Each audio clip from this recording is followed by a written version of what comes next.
최모세 목사님, 우리가 계속해서 우리 청빙을 위해 기도해 왔는데, 우리 오늘 이제 청빙 이제 최종 후보로 이제 결정되신 우리 최모세 목사님을 모셔서 말씀을 들으려고 합니다. 제가 계속해서 말씀드린 것처럼 절대로 평가의 시간이 아니라는 것을 기억하시면서 은혜 받으시기를 부탁드립니다. 팔짱 끼고 이러고 본 게 아니라 정말로 주님, 우리 목사님을 통해 귀한 은혜를 주세요라는 그 마음으로 우리 목사님 모시고 말씀을 듣도록 하겠습니다. 우리 목사님 등단하실 때 우리 할렐루야로 인사하겠습니다. 할렐루야. 할렐루야. 제가 잠깐 기도하겠습니다. 주님 감사합니다. 귀한 주일 우리에게 허락하여 주셔서 주의 말씀 앞에 서게 하시니 정말 감사합니다. 이 시간에 우리에게 하나님 말씀하여 주시고 그 말씀대로 살아낼 수 있도록 주님 우리를 인도하여 주시옵소서. 예수 그리스도의 이름으로 기도합니다. 아멘. 네, 제가 그 교회를 처음 이렇게 부임할 때마다 이제 부목사로도 처음 부임해 설교할 때마다 그 성도님들 중에 너 어디 얼마나 잘하나 보자 하고 쳐다보시는 분들 계시거든요. 이 교회는 한 분도 그런 분이 없는 것 같아서 제가 마음 편하게 하나님만 바라보고 설교하겠습니다. 네, 제가 얼마 전에 5살짜리 남자아이하고 팔씨름을 했습니다. 근데 이 아이가 저에게 팔씨름을 도전해 오면서 그 표정에서부터 가볍게 이기지, 내가 저 아저씨쯤은 가볍게 이기지 하는 표정으로 이렇게 다가오는 거예요. 그 이유를 알아봤더니 이 아이는 자기 아빠한테 한 번도 져본 적이 없는 아이였어요. 태어나서 5년 동안 아빠랑 팔씨름을 했는데 한 번도 져본 적이 없대요. 그런데 저는 이 아이를 5살짜리 아이가 아니라 남자 대 남자로 싸워주겠다 하는 마음으로 팔씨름을 임했거든요. 결과가 어떻게 됐겠어요? 제가 아주 가볍게 이겼습니다. 그 아이는 오열하기 시작했어요. 성도님들, 이 아이가 저를 이길 수 있는 방법이 딱 하나 있는데 아십니까? 저를 이길 때까지 도전하는 거예요. 저를 이길 때까지 이 아이가 계속 팔씨름을 도전해 오면 저는 알거든요. 이 아이가 계속 도전해 올 거고 이 아이가 나를 이겨야 경기가 끝나는구나를 알기 때문에 제가 그제서야 져줬을 거예요. 그런데 이 아이는 오열을 하다가 결국에는 포기하고 말았습니다. 이 팔씨름은요, 누가 힘이 더 센지 기술이 좋은지 이게 중요한 씨름이 아니었어요. 이 팔씨름은 누가 끝까지 이 팔씨름에 임하는가가 중요했습니다. 우리 성경을 보면 이런 신앙의 씨름이 성경에서도 나오곤 해요. 대표적으로 야곱 기억하십니까? 야복강 나루에서 하나님과 씨름을 해요. 끝까지 씨름을 해요. 하나님께서 복을 주실 때까지, 그 약속하실 때까지 끝까지 씨름을 한다고요. 그래서 결국에 그 하나님의 은혜를 누리게 되지 않습니까? 야곱의 그 모습은 하나님 앞에 그 간절함으로 매달리는 영적 씨름을 보여주고 있는 것이죠. 그런데 오늘 우리가 읽은 이 하박국서의 말씀도 그런 영적 씨름을 보여주고 있는데 제가 앞에서 말한 것과는 약간 결이 좀 다릅니다. 하나님의 말씀 앞에서 나 자신과의 씨름을 보여주고 있는 성경이 이 하박국서예요. 그러니까 씨름의 대상이 자기 자신인 거예요. 자기 자신의 생각과 판단, 그 신념이 하나님의 말씀 앞에서 바뀌어지는 그 과정, 그 영적 씨름을 다루고 있는 성경인 것이죠. 우리도 그런 경험이 있지 않습니까? 내가 하는 기도와 내가 바라는 것과 내가 생각하는 것이 하나님의 계획과 하나님의 뜻과 하나님의 이루심과 너무나도 상이하게 다를 때가 있어요. 그럼 우리 안에서 이 영적 씨름이 시작되게 되는 것이죠. 하박국서 전체에서 오늘 우리가 읽은 이 본문의 말씀은 이 영적 씨름에서 승리한, 영적 씨름을 마친 하박국 선지자의 고백인 것입니다. 이 시간 저희는 하박국서 전체를 살펴볼 겁니다. 1장부터의 그 내용들을 조금씩 다루면서 전반적인 이야기들을 살펴보면서 이 영적 씨름을 보게 될 텐데, 우리 말씀을 통해서 힘을 얻으시고 결단하시고 또 영적 씨름에서 승리하는 주님의 자녀들 되시기를 주님의 이름으로 축원합니다. 하박국은 선지서 가운데서도 굉장히 독특한 부분을 보여줍니다. 보통 선지자들은 하나님의 말씀을 받아서 백성들에게 그 말씀을 선포하죠. 그래서 우리가 선지서를 읽으면 대부분 선지서의 흐름은 이렇습니다. 하나님께서 말씀하셨습니다. 그러니 회개하십시오. 하나님께서 말씀하셨습니다. 심판이 임할 것입니다. 그러니 지금 즉시 돌아서십시오 하는 내용이 선지서 전반에 흐르고 있는 내용이에요. 그런데 이 하박국서에서는요 조금 다릅니다. 하나님께 하박국이 질문을 하고 하나님의 대답을 기다려요.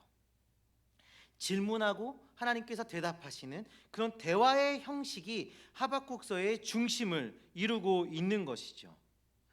우리 1장 2절 말씀을 한번 다 같이 보도록 하겠습니다. 1장 2절입니다. 같이 봅니다. 여호와여, 내가 부르짖어도 주께서 듣지 아니하시니 어느 때까지리까? 내가 강포로 말미암아 외쳐도 주께서 구원하지 아니하시나이다. 아멘. 지금 하박국이 하나님께 질문하고 있는 거예요. 하나님, 왜 가만히 계십니까? 하나님, 이렇게 지금 유다 땅에 죄악과 폭력이 가득한데 하나님 왜 가만히 계십니까? 왜 우리를 구원하지 않으십니까? 하고 질문하고 있는 거예요. 하박국이 바라본 유다의 현실은 참혹했거든요. 너무 답답했거든요. 율법은 힘을 잃었어요. 정의는 시행되지 않아요. 악인들이 의인을 애워싸고 있는 거예요. 이게 지금 그 당시 유다의 현실이었고 하박국이 바라보고 있는 현실이었어요. 그래서 하박국은 하나님께 묻는 겁니다. 하나님, 왜 보고만 계십니까? 왜 아무것도 안 하고 보고만 계십니까? 왜 이 악을 바로잡지 않으십니까? 하고 질문하는 거죠. 그런데 하나님께서 그런 하박국에게 대답을 하십니다. 6절, 1장 6절 말씀인데요. 6절 말씀도 같이 봅니다. 보라, 내가 사납고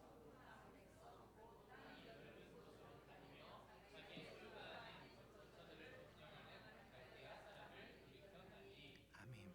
하나님께서 지금 뭐라고 대답하십니까? 야, 하박국아, 내가 가만히 있는 게 아니야. 내가 가만히 있지 않아. 내가 그 죄악을 보고 갈대아인들, 바벨론 사람들을 일으켜서 너희를 심판할 거야. 내가 결정한 것은 심판이야 라고 지금 말씀하시는 거예요.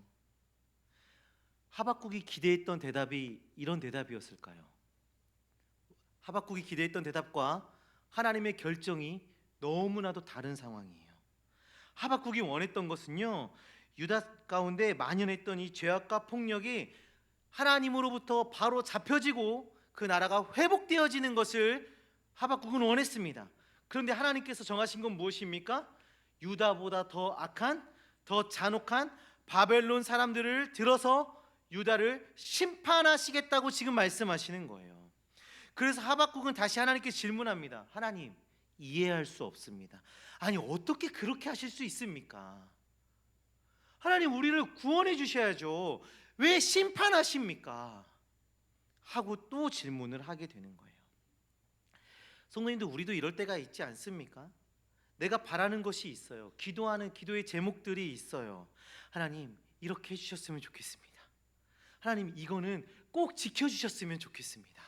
그런데 그런 것들을 잃어버리게 되죠. 하나님께서 보여주시는 길은 내가 기대했던 것과 전혀 다를 때가 있어요. 사업이 잘 되길 바랬는데 점점 더 어려워져 가요. 좋은 직장을 갖고 싶었는데 오히려 직장을 잃어버려요. 건강해졌으면 좋겠는데 건강을 잃어가요. 물론 우리가 겪고 있는 이 모든 어려움들이 우리의 어떤 특정한 죄 때문에 하나님께서 심판하시는 것이라고 단정 지을 수는 없습니다. 그런데 확실한 것은, 분명한 것은 우리가 이해할 수 없는 그 상황조차도 하나님의 주권적인 섭리 안에 있다라는 것이에요. 하박국과 같은 그 상황에 놓여 있을 때 우리도 묻게 되죠. 하나님, 왜 이렇게 하십니까? 도대체 왜 이렇게까지 하십니까? 하박국도 그랬어요. 그래서 하나님께 질문하는 것이에요. 그런데 이렇게 의문이 생기면 하나님을 이해할 수 없고, 하나님을 이해할 수 없으면 반감이 들 법도 한데 하박국은요, 하나님을 떠나지 않습니다. 그 의문을 갖고 또 하나님께 질문하고 하나님의 응답을 기다리며 하나님 앞에 머물러 있어요. 그 모습이 2장 1절에 나와 있는데 2장 1절 말씀 우리 다 같이 보겠습니다. 내가 내 파수하는 곳에 서며 성루에 서리라. 그가 내게 무엇이라 말씀하실는지 기다리고 바라보며 나의 질문에 대하여 어떻게 대답하실는지 보리라 하였더니. 아멘. 하박국이 성루에 서서 기다리겠다고 말합니다. 적들이 공격해 오나 안 오나 살피는 것처럼, 내 아군이 나를 도우러 오나 안 오나 살피는 것처럼 성루에 서서 하나님의 응답이 어떻게 오는지, 하나님의 도우심이 어떻게 우리에게 다가오는지를 살피고 있겠다고 얘기하는 거예요. 하박국, 그 하나님을 기다리고 있는 그 하박국에게 하나님께서 말씀하시는데요, 하박국서 전체의 가장 중요한 말씀 중 하나가 선포됩니다. 2장 4절 말씀입니다. 보라, 그의 마음은 교만하며 그 속에서 정직하지 못하나 의인은 그의 믿음으로 말미암아 살리라. 아멘. 하나님께서 하박국에게 지금 말씀하시는 것입니다. 하박국아, 내 눈앞에 보이는 그 모든 것으로, 네 눈앞에 있는 그 보이는 그 현상으로 다 판단하지 마라. 지금 바벨론이 강해 보이니? 악인이 승리한 것처럼 보이니? 그것이 마지막이라고 생각하지 마라. 교만한 자는 결국에 심판을 받을 것이다. 그러므로 너는 지금 눈앞에 보이는 현실이 아니라 내가 한 말, 하나님의 말씀이죠, 내가 한 말과 나의 약속, 하나님의 약속입니다. 하나님의 약속을 신뢰하며 살아야 한다. 하나님의 말씀과 하나님의 약속을 신뢰하며 살아야 한다. 의인은 믿음으로 사는 사람이다. 이렇게 말씀해 주고 계신 겁니다. 사랑하는 성도님들, 믿음은요, 무엇을 보느냐에 따라 살아가는 것이 아닙니다. 믿음은 누구를 바라보느냐에 따라 살아가는 것이 믿음인 것입니다. 하나님을 신뢰하며 믿음으로 담대히 살아가는 우리 모두가 되기를 주님의 이름으로 축원합니다. 눈앞에 보이는 현실이 아니라 하나님을 바라보는 시각을 소유한 주님의 자녀들 되시기를 주님의 이름으로 축원합니다. 그런데 이렇게 설교하고 있는 저도, 이렇게 말씀을 듣고 계신 우리 성도님들도, 그리고 하박국도 다 아는 사실 중에 하나가 믿음으로 살아가는 삶이 쉽지 않습니다. 그렇죠? 쉽지 않아요. 하나님의 말씀이 언제나 내가 듣고 싶은 대로, 내가 원하는 대로 그렇게 들려지지 않기 때문입니다. 제가 초등학교 3학년 때쯤 일이었어요. 저희 아버지가 전주에서 그 목회를 하시고 몇 년 전에 은퇴를 하셨습니다. 그 배경을 가지고 이 말씀을 들어보세요. 주일 아침이었어요. 한 10시쯤 됐던 것 같아요. 교회 마당에서 동네 아이들이 자전거를 타고 놀고 있었습니다. 그런데 제가 그때 자전거를 타지 못했는데 자전거를 타고 있는 그 아이들의 모습을 보고 너무 부러웠던 거예요. 그래서 제가 나갔습니다. 그 아이 중에 하나의 자전거를 빌려서 자전거를 타기 시작했어요. 생각보다 제가 잘 타는 거예요. 처음 타는데. 그래서 마당을 몇 바퀴를 돌다가 이 마당을 벗어나 보자 하고 마당 밖으로 나갔어요. 나가자마자 무슨 일이 생겼냐면 떨어졌습니다. 길가에 떨어졌어요. 진흙밭에, 그 시궁창 같은 곳에 제가 떨어졌는데 그곳에 아주 날카로운 물건이 있었나 봐요. 제 손바닥이 찢어졌는데 주일 아침에 목사님 아들이 피를 철철 흘리며 교회로 들어왔습니다. 참 효자죠. 난리가 났어요. 부랴부랴 그 진흙만 대충 씻고 병원으로 달려갔습니다. 병원 가면 첫 번째 처치가 상처 난 곳을 소독하고 세척하는 일이었어요. 그 손바닥이 많이 찢어졌는데 거기에 소독약을 퍼붓기 시작했습니다. 그리고 손으로 이렇게 비벼서 그 안에 있는 이물질들을 꺼내기 시작했어요. 초등학교 3학년짜리 아이가 얼마나 고통스러웠겠어요. 소리를 지르고 몸부림을 치면서 그만하라고 외쳤습니다. 그 큰 병원이 난리가 났어요. 저 한 사람 때문에. 소리를 지르고 몸부림을 치고 그만하라고 외쳤는데 병원에 따라오셨던 저희 어머니가 어떻게 행동하셨냐면 제가 못 움직이게 저를 붙잡으셨어요. 꼼짝도 못하게. 어머니가 저를 놓지 않으셨습니다. 왜 그랬을까요? 아프다고 해서 그 치료를 거부할 수 없기 때문이죠. 하나님의 말씀 앞에 서는 것이 때로는 이런 것과 비슷합니다. 내가 듣고 싶은 말씀이 아닐 수 있어요. 내가 기대했던 것과 하나님의 계획이 다를 수 있어요. 말씀을 들으면 오히려 우리의 마음이 더 복잡해지고 불편해질 수도 있습니다. 하박국도 그랬어요. 하나님, 유다의 악을 바로 잡아주셔야지요. 그런데 하나님께서는 바벨론을 보내서 심판하시겠다고 말씀하십니다. 얼마나 듣기 힘든 말이었을까요? 그러나 하박국은 하나님의 말씀을 떠나지 않고 그 말씀 앞에 머뭅니다. 질문했고 기다렸고 말씀과 씨름했어요. 비록 내가 원하는 말씀이 아니고 이해하기 어려운 말씀이라 할지라도 그 말씀 앞에 머물며 하나님을 신뢰하고 믿음으로 반응해야 한다라는 것을 이 하박국서를 통해서 지금 우리에게 알려주고 계시는 거예요. 우리가 회복되기를 원하십니까? 우리가 성장하길 원하십니까? 예수 그리스도를 더 닮아가길 원하십니까? 그게 우리 성도의 궁극적인 삶의 방향이지 않습니까? 그렇다면 비록 내가 힘들고 어려울지라도, 내가 듣기 불편한 말씀일지라도 그것이 하나님의 말씀이면, 내 영혼을 치료하는 치료의 과정이라면 기꺼이 내어드려야 하는 것이죠. 그 힘든 과정을 하박국은 어떻게 견뎠을까요? 그 비법이 3장에서 나오기 시작합니다. 하나님께서 과거에 이스라엘 백성들을 구원하셨던 그 은혜의 행적들을 기억하는 것, 그것을 통해서 하박국은 이 힘든 믿음의 씨름을, 영적 씨름을 이겨나가고 있었습니다. 3장 2절 말씀을 우리 함께 보도록 하겠습니다. 3장 2절입니다. 여호와여, 내가 주께 대한 소문을 듣고 놀랐나이다.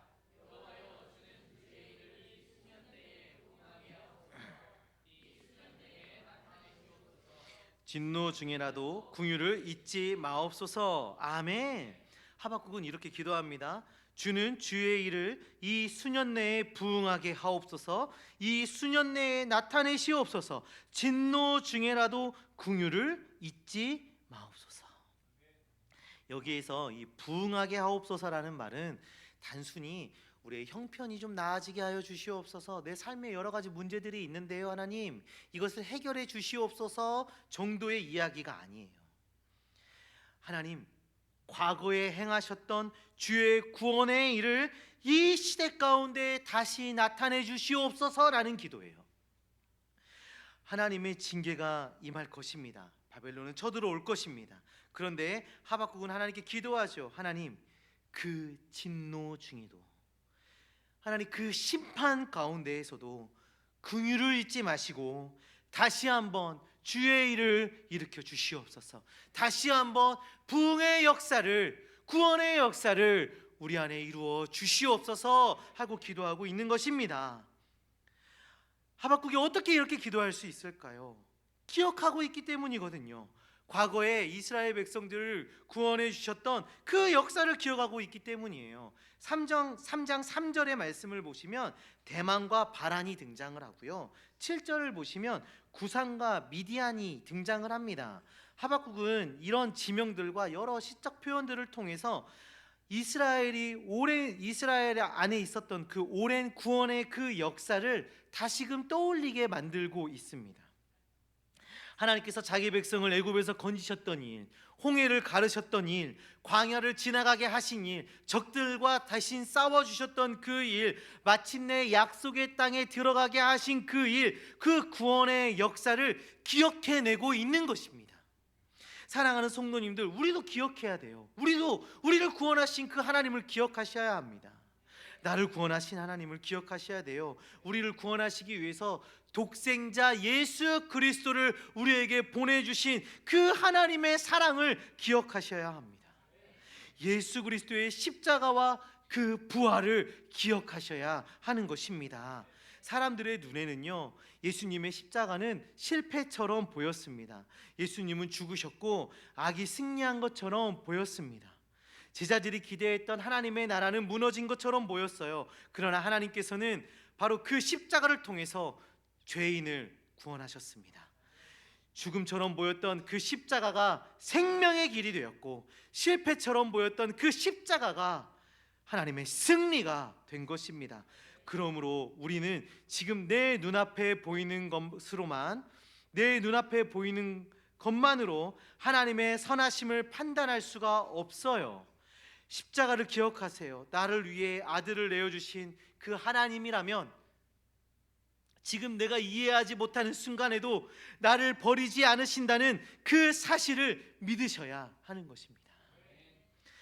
하나님의 사랑과 은혜를 기억하는 그 믿음의 걸음으로 하나님과 동행하는 우리 모두가 되기를 소망합니다. 그런데 여기서 한 가지 중요한 사실이 있습니다.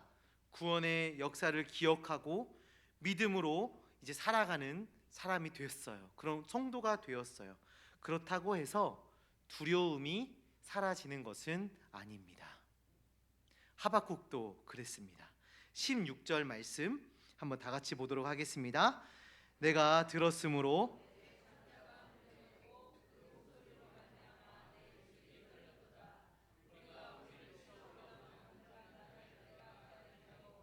썩이는 것이 내 뼈에 들어왔으며 내 몸은 내 초소에서 떨리는도다. 아멘. 하박국은 하나님의 말씀을 들었습니다. 그리고 어떻게 됐습니까?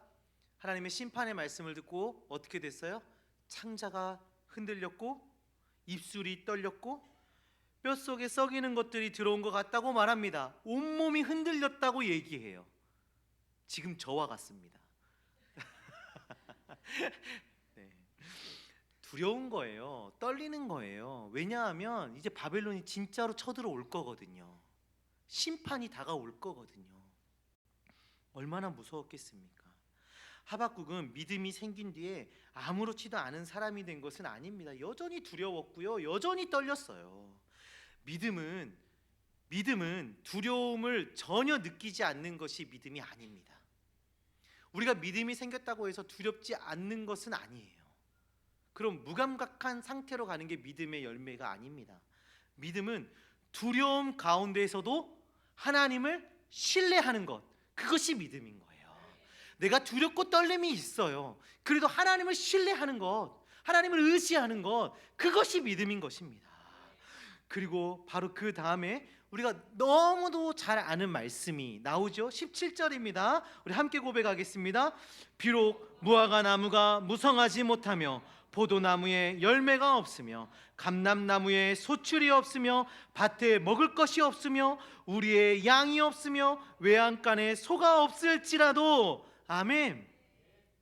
이 짧은 한 구절에 없고 못하며 없으며와 같은 부정적인 단어가요 6번이 나와요.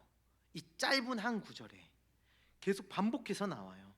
무화과 나무가 열매를 맺지 못하고요, 포도나무에도 열매가 없고요, 감람나무에도 열매가 없어요. 밭에 먹을 것도 없고 양도 없고 소도 없어요. 살림살이가 좀 나빠진 정도의 수준이 아니라 삶의 기반이 다 사라져버린 거예요. 먹을 것도 없고 생계의 기반이 다 없어져 버렸어요. 하나님의 심판이 실제 삶 속으로 밀려오고 있는 것입니다. 16절에서 하박국이 그 일을 생각하며 두려워하고 떨었던 것입니다. 그런데 18절에 와서 놀라운 고백을 하박국이 하고 있습니다. 18절 한번 보겠습니다. 나는 여호와로 말미암아 즐거워하며 나의 구원의 하나님으로 말미암아 기뻐하리로다. 아멘. 상황이 달라졌습니까? 바벨론이 오다가 유턴해서 돌아갔습니까? 갑자기 열매가 맺어졌습니까? 상황은 바뀐 게 하나도 없어요.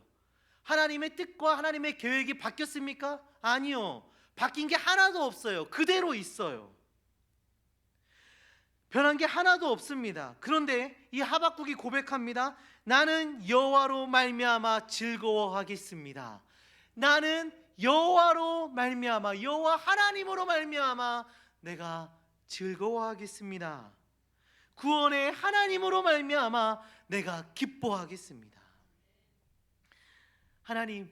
하나님께서 내 기도에 응답해 주셔서, 하나님, 내가 소원하는 직장을 나에게 주셔서, 우리의 사업이 번창하게 해주셔서 감사하고 기쁘고 제가 즐겁습니다가 아니죠. 상황은 변하지 않았어요.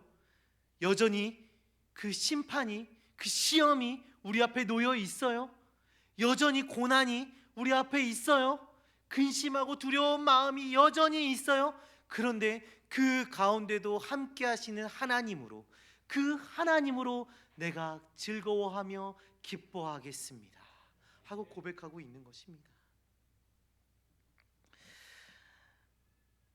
여전히 하나님께서 우리의 구원의 하나님이시기 때문에, 여전히 나의 하나님이 되시기 때문에 기뻐하고 즐거워하는 것이죠. 상황은 변할 수 있어요. 내 손에 안에 있는 것이 사라질 수도 있어요. 기대했던 일들이 이루어지지 않을 수도 있어요. 내 손에 있는 것들이 더 많아질 수도 있어요. 상황은 언제나 얼마든지 바뀔 수 있고 변할 수 있어요. 그런데 변하지 않는 것이 있습니다. 하나님, 우리의 하나님은 변하지 않으십니다. 하박국에게 하나님은 여전히 구원의 하나님이셨습니다. 그 하나님으로 기뻐하는 것이죠. 사랑하는 성도 여러분, 이것이 우리의 찬양의 원리입니다. 네, 저희가 지금 사역하고 있는 새순교회 찬양대도 시온 찬양대거든요.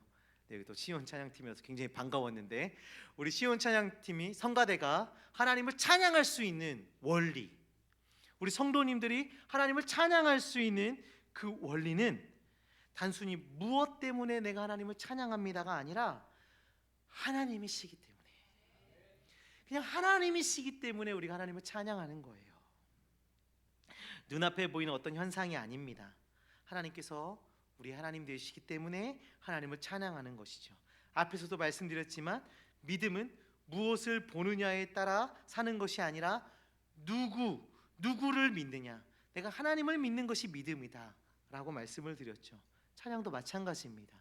하나님이시기 때문에 우리가 하나님을 찬양하며 살아가는 것이죠. 그리고 하박국의 고백이 여기서 끝나지 않습니다. 19절의 말씀을 보시면, 주 여호와는 나의 힘이시라, 나의 발을 사슴과 같게 하사 나를 나의 높은 곳으로 다니게 하시리로다. 아멘. 정말 놀랍지 않습니까? 정말 놀랍지 않습니까? 16절에서는 두렵습니다. 창자가 흔들렸고 입술이 떨렸고 뼈가 썩어 나가는 것 같고 온몸이 흔들렸습니다라고 그 두려움을 보였던 이 하박국이, 너무나도 나약해 보였고 강해 보이지 않았던 이 하박국이 단 몇 절 뒤에 이런 고백을 하고 있는 거예요. 주 여호와는 나의 힘이시라. 하박국이 갑자기 강해진 것이 아닙니다. 상황이 좋아진 것도 아니고요, 바벨론이 사라진 것도 아니고 심판이 취소된 것도 아니에요. 달라진 건 딱 하나가 있어요. 하박국이 바라보는 시선이에요. 하박국이 바라보는 시선. 처음에는 눈앞에 있는 현실을 바라봤어요. 그리고 내가 이해할 수 없는 하나님의 결정 앞에서 힘들어하고 있었어요. 고민하고 번뇌하고 있었어요. 그런데 그 시선이 바뀌기 시작합니다. 하나님을 바라보기 시작합니다. 구원의 하나님을 바라보기 시작합니다. 그리고 고백합니다. 주 여호와는 나의 힘이시라. 사랑하는 성도님들, 믿음은 내가 강해지는 것이 아닙니다. 내가 약할 때 나의 힘이 되시는 하나님을 의지하는 것이죠. 믿음은 어려운 현실이 모두 사라진 뒤에 하나님을 기뻐하는 것이 아니라 그 현실 가운데에서도 나를 붙들고 계시는, 그리고 그 길을 함께 걸어가고 계시는 그 하나님을 바라보는 것, 그것이 믿음인 것이지요. 하박국은 이렇게 고백합니다. 나의 발을 사슴과 같게 하사 나를 나의 높은 곳으로 다니게 하시리로다. 험하고 가파른 산길에서도 사슴이 발을 딛고 지나가듯이 하나님께서 자신을 붙들어 두려운 현실을 지나가게 하실 것을 믿는 것이죠. 사랑하는 성도님들, 우리의 힘이 되신 하나님께서 우리를 붙들고 계십니다. 근심과 걱정과 두려움과 불안 가운데 놓이신 성도님들 계십니까? 그 상황의 어려운 무게 속에서 힘들어하고 계신 성도님들 계십니까? 우리가 혼자 있지 않습니다. 그 가운데 하나님이 우리를 붙들고 계십니다. 그 하나님께서 우리의 능력이 되어 주십니다. 그 하나님을 믿음으로 붙들고 승리의 걸음을 고난 가운데도 걸어가시기를 주님의 이름으로 축원합니다. 오늘 우리는 하박국의 변화를 살펴봤어요. 처음에는 하나님을 이해하지 못했습니다. 그래도 하나님의 말씀을 듣기를 원했고 하나님 앞에 서 있었습니다. 심판의 메시지가 두려웠고 그래서 두려움에 사로잡혔습니다. 그리고 그 말씀과의 씨름이 시작되었어요. 그리고 마침내 고백합니다. 주 여호와는 나의 힘이시라. 사랑하는 성도님들, 우리에게도 하나님의 뜻이 이해되지 않을 때가 있습니다. 그러나 이해되지 않는다고 하나님을 떠나시면 안 됩니다. 말씀 앞에 오히려 더 머무셔야 합니다. 질문하시고 기다리시기 바랍니다. 말씀과 씨름하시고 하나님의 은혜를, 하나님의 그 사랑을 기억하시길 바랍니다. 나를 위해 독생자를 내어주신 하나님, 십자가에서 이미 그 사랑을 확증하신 하나님, 죽음조차 생명으로 바꾸신 그 하나님을 기억하시기 바랍니다. 그리고 이제 우리의 시선을 돌리십시오. 눈앞의 현실이 아니라 하나님을 향한 그 시선을 가지셔야 합니다. 무화과 나무가 무성하지 않고 포도나무에 열매가 없고 밭에 먹을 것이 없고 양이 없고 또 소가 없어도 우리가 여전히 찬양할 수 있는 이유, 주 여호와는 우리의 힘이시기 때문입니다. 우리 앞에 놓여 있는 무엇을 바라보는 신앙이 아니라 하나님을 바라보는 주님의 백성들 되시길 소망합니다. 우리의 상황이 아니라 구원의 하나님으로 말미암아 기뻐하며 이해할 수 없는 현실 가운데에서도 믿음으로 하나님을 신뢰하시기를 소망합니다. 그리고 마침내 하박국과 함께 이렇게 고백할 수 있길 바랍니다. 주 여호와는 나의 힘이십니다. 제가 기도하겠습니다. 하나님 감사합니다. 항상 우리와 함께하여 주시고 붙들어 주시니 정말 감사합니다. 하나님, 때로는 우리가 이해할 수 없는 현실에 마주할 때도 있고 아픔과 근심과 걱정 가운데 놓여 있을 때도 있습니다. 하지만 주님, 우리가 그 상황과 그 문제에 우리의 시선을 두는 것이 아니라 지금도 살아 역사하시는 그 하나님을 바라볼 수 있게 하여 주시옵소서. 그리고 그 하나님으로 찬양하게 하여 주시고 그 하나님으로 기뻐하게 하여 주시고 그 하나님으로 믿음의 걸음을 담대히 걸어갈 수 있도록 주님 붙들어 인도하여 주시옵소서. 하나님, 우리 생명샘교회 가운데 주님께서 함께하여 주셔서 우리와 동행하시고 힘주시고 역사하시는 그 하나님을 소망하며 그 부흥의 역사를 다시 경험하고 더 큰 것으로 하나님께 영광 돌리는 능력의 교회로 자라갈 수 있도록 주님 복의 복을 넣어여 주시옵소서. 예수 그리스도의 이름으로 기도합니다. 아멘. 네, 은혜로운 말씀 감사합니다.